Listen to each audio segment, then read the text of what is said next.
Okay, so today is going to be a really important video that would have meant the world to me 3 years ago, and it's a personal thing for me because I know how lost it can feel navigating the content and information out there around back pain.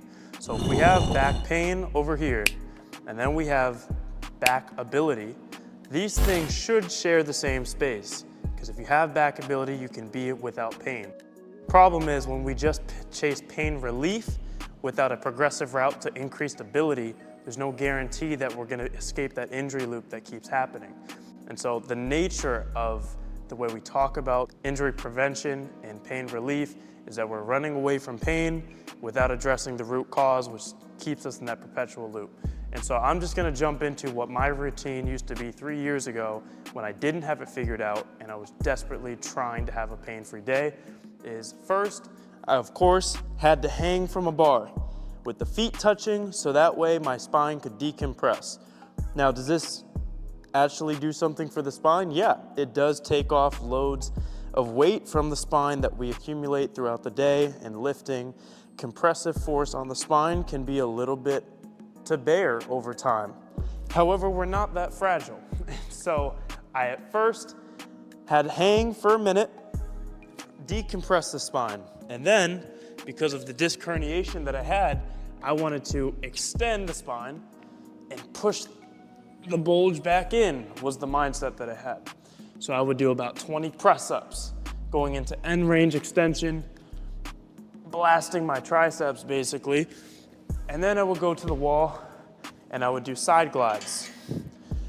I had a lateral shift in my hips, so I thought this would address that.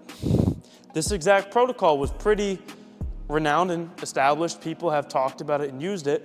This concept of decompress, extend, lateral shift. There's real value in this stuff. So I'm not trying to discredit it entirely. When I call it a back Band-Aid, let's think about what a Band-Aid is. It's when you have an injury on the site of a cut, you put a Band-Aid on until your body does what it does and proliferates tissue and heals. So that's fine, it serves the purpose. But what happens if we're putting a Band-Aid on an unhealing wound and another Band-Aid and another Band-Aid? You're just stacking daily Band-Aids on something that's not healing. That's where you start to feel lost and trapped. At least that was my experience as a 23-year-old with back pain. So I'll save the rant and cap it right there and go into these movements. And now what I think needs to be more common knowledge is there's a reason why these movements give you relief. That's an incredible thing. The best purpose of a back Band-Aid is to use it as a clue. If this gives me relief, what would my body feel like if I went progressively further on further levels of training? So take something like a hang, which the goal is to decompress the spine. What would happen if we could start to train the back extension or gaining flexion to the extent that we can now invert our body, and now we're getting the decompressive component at the bottom with the bracing and piecing back together the spine at the top. I already have a whole video out on YouTube about the progressions on the back extension, because that's something you can't just jump into. But even further, if we go into press-ups and we're trying to regain pain-free, just whether localizing sciatic pain or get our spine in a better position that feels better. Now, what if we could take this position and do the same exact thing here off the edge of a back extension, stay in extension, but instead of my arms burning out, my twig arms, trying to hold myself up, what if I use the strength of the musculature in my back? And so we're getting the large spinal erectors in the back starting to hold my own body weight, getting blood flow and circulation to the area. We're also starting to stimulate some of the smaller nitty-gritty muscles within there. I'll save you the names and nerding out, but there's a ton. And so if we can build up to 2 minutes here on a back extension hold, I'm getting some of the same extension goals that I was chasing relief from, but now I'm actually setting myself up with strength to feel better over time. The tissue is getting adaptation. And this sets us up to then be able to start regaining flexion throughout the weeks. So at no point of doing press-ups did I start to feel like, cool, I can like use my back again. It wasn't until I did it through a progressive route, take the same goal, but make it so there's a next level, 2 minutes, hold. Then even further, you could do 1 minute on one leg and get a lateral component. But this just sets you up for a whole mind frame shift of being married to these pain modalities and then going only down routes that have a next stepping stone. So take another example, which is the side glides, right? I thought for sure, if I had this lateral shift in my hips, I needed to go here and just put it back into place and literally keep readjusting my hips. I had a picture that I can't find of where my hips were literally 1 inch or 2 inches higher from the right to the left. And that makes a lot of sense from when there's an injury in the spine. Usually it's more on one side through the disc. Mine was on the left and my right hip was higher. So I was cramming it back, trying to realign my spine, doing it daily. Now, what if I took something like a QL extension, starting standing, and instead of using my body weight to just chase a feeling, what if I chased a progressive standard of reaching now with weight, sliding down my leg, standing being the first variation, until I could tolerate more in the tissue and not feel so afraid to then go even further off the edge of a back extension. Even doing this body weight for 10 reps will leave you super sore the next day. This goes beyond just the obliques. If you've seen people in the gym just start cranking these out with the weight, little side bends, you're hitting a lot of just the outer stuff with the obliques, but when you go arm up and this arm down with the weight, you can start without weight, but it's the fact that you have your left side going up and your right side going down on the feet staggered gets deeper into the body. The QL is one of the deepest muscles within the body, in the core, sits on both sides of the spine, and is responsible for a lot of that lateral pulling in the hips.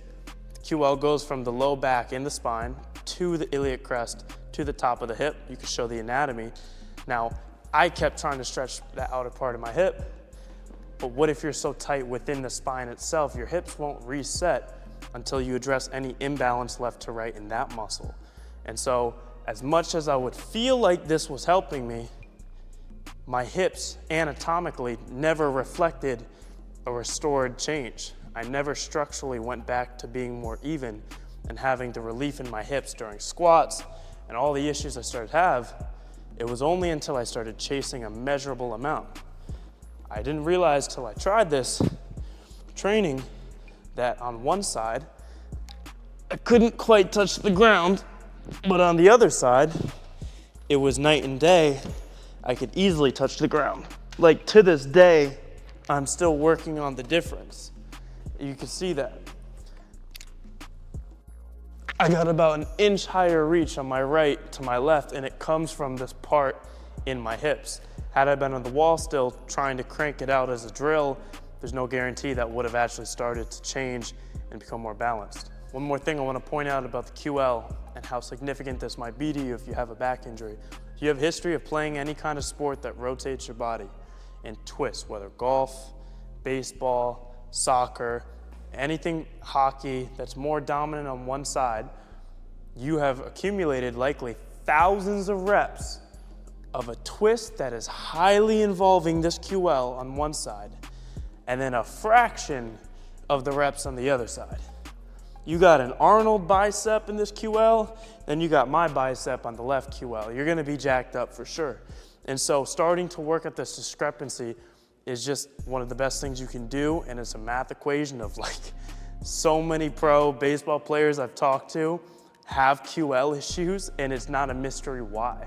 Even in weightlifting, one of the world's best lifters right now has been shown doing deep side bends, which isn't typically in a weightlifter's training protocol, but he's doing insane things in the sport. And I'm not gonna say it's because of that, but I'm not gonna say it's not related. So Okay, and the last example, chasing hamstring relief. Funny story, I actually was with my uncle this past weekend, and I caught him in the kitchen at 8 a.m. walking upstairs. I see him at the dining room table like this. I'm like, yo, Unc, what are you doing? He's got like his phone right here and his morning routine and coffee, and he's just sitting there with his leg up. I'm like, is everything all good? He said, oh, I gotta do that every single day. This is my morning routine. I sit here, read the newspaper, and I gotta like let the hamstring start to open up, because otherwise my back is messed up. I'm gonna be feeling it all morning.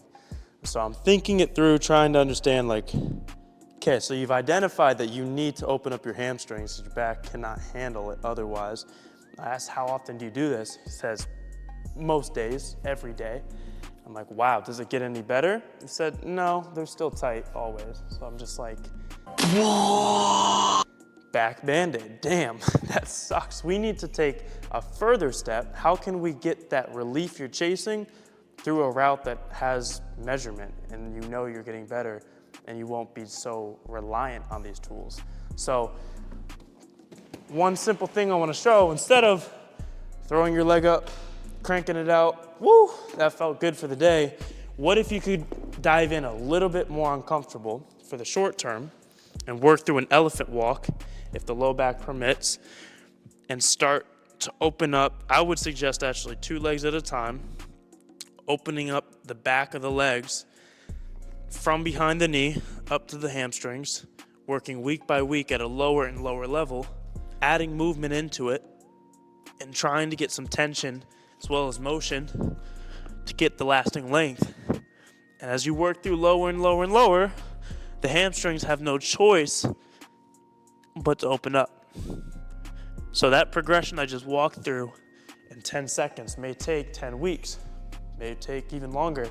But the point is, you can visually see the levels like a staircase of where your hamstring length sits at versus, all right, that's probably good for the day.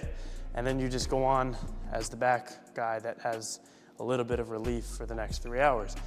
It's funny because I'm not currently in that, but it's real because that was me for 3 years. And so there's no righteousness or judgment on, using these tools. It's just the way that we talk about them and use them is starting to get skewed. And you see this on social media with stuff that looks like this. POV, you tried this one simple exercise and your hips unlocked and your back pain melted away. And it's like sales tactics have flooded their way in to the fitness space inevitably. And the one thing I learned in years of learning sales myself is that the best offer is one that promises low effort, no pain, and then immediate results or a low time delay. And you can see why things like weight loss, liposuction is a surgery that is instant and you do nothing. You go under anesthesia, you wake up 30 pounds lighter. It's extreme, has side effects and potentials of all these things, but those 2 factors are in place. That's why people do it.